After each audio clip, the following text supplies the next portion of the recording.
Wigeze kurota amafaranga ariko ukabireka kubutaka. Iyo nzozi ifite ubutumwa, reka tuyisobanure.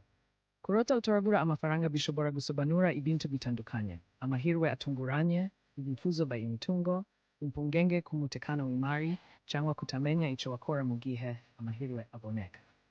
Iyo inzozi ivuga amahirwe, ishobora kuba ikwereka ko hari amahirwe ataragera. Ni ubutumwa bwo kuba maso no kwitegura gufata amahirwe igihe azaza. Kurota amafaranga utayatoragura bishobora kandi kugaragaza icyifuzo cyo kugira ubukungu cyangwa kugera ku ntego.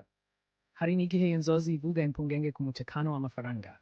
Ibi bishobora kwereka ko wumva utizewe mu micungire y'imari yawe.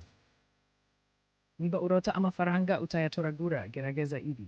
Andika intego zawe, tegura intambwe nto, wige gucunga umutungo, kandi ushake inama z'ababimenyereye. Inzozi ni ubutumwa, si itegeko. Zikwereke aho umutima wawe ujana kabisa mu buzima busanzwe.